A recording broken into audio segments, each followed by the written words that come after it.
is KCAL News, Los Angeles. Angelenos, please stay on the freeways. Now at 9, LA streets overrun with traffic. Tonight, Mayor Karen Bass is pleading with drivers, stop trying to get around the closed 10 freeway by driving through neighborhoods. The plea comes as Caltrans lays out its plan to repair and reopen the freeway. Good evening, everyone. I'm Juan Fernandez. And I'm Pat Harvey. 3 to 5 weeks. That's just how long it will take to repair the 10 freeway. Governor Newsom says the damaged section does not have to be demolished. It can be repaired. And in preparation for the rain tomorrow, LA Mayor Karen Bass said there will be more white-gloved traffic officers in the congested areas to help commuters get through intersections faster. And in a briefing tonight, the mayor says she survived, or she surveyed rush hour traffic. She survived a 2-1 this evening, and she addressed some issues. It was very, very obvious that when people did not stay on the freeways and decided to get on the surface streets look like an absolute parking lot. We've heard a couple of incidences of road rage. We cannot have that. Angelenos need to turn toward each other and not against each other.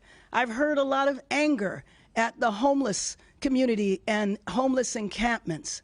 There is no evidence at this point that this fire, even though we know it was arson, there is no evidence that this was the result of unhoused Angelenos. Governor Newsom said today that repair work will continue 24/7 to get the freeway back open. And Pat, people who live in Boyle Heights are sounding an alarm tonight, afraid their community will be overrun with trucks and cars detouring around the fire zone. It's virtually surrounded by the freeways, the 10, the 60, the 5, and the 101. And KCAL News reporter Tom Wade is live at the scene of that fire with more information. Tom?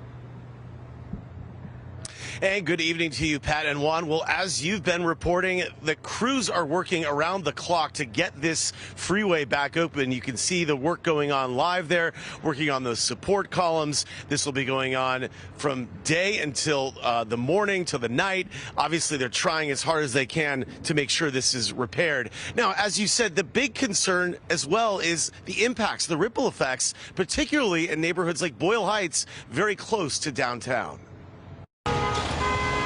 Big rigs spilling into Boyle Heights. This driver taking up 2 lanes to make a right. The influx of large trucks into this neighborhood, collateral damage from the 10 freeway closure. From SkyCal, you can see just how many trucks are using the surface streets. 5 major freeways already surround Boyle Heights.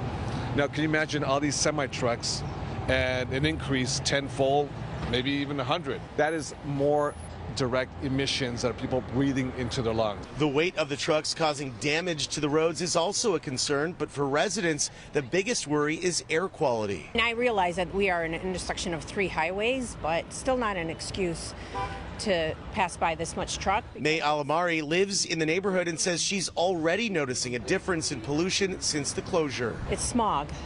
I have asthma. I mean, some people have asthma. We can't breathe. And the closure isn't just impacting truck drivers. Regular commuters are also using Boyle Heights as a workaround. My 28 commute to work turned into an hour and 15 minutes this morning. Yeah, because I work in downtown. Yeah, on Maple Street, so it was horrible. The consequences, the ramifications adjacent to the 10 freeway has been Boyle Heights. LA City Councilman Kevin De Leon represents Boyle Heights. He asked the LA City Council, and they approved on Tuesday, intensive monitoring of the community to watch air pollution, impacts on businesses who lose customers, the roads, to make sure they don't get ripped up, and of course, the impact all of this new traffic will have. Hopefully it resolves very soon, because it's a nightmare. One of the issues that Councilman Kevin De Leon said they are looking at is whether or not there are actual official weight limits on the roads, particularly in Boyle Heights, because that is one way they can sort of limit traffic, he believes, is to be able to enforce some of those weight limits. But for right now, it is a bit chaotic, as you can see from that video. So many drivers trying to find a way around these detours, trying to find their destination without sitting in traffic for hours. But obviously we're seeing those huge delays and a lot of people just trying to figure out any way they can to get where they need to go. Reporting live downtown, I'm Tom Waite, KCAL News. All right, thank you, Tom.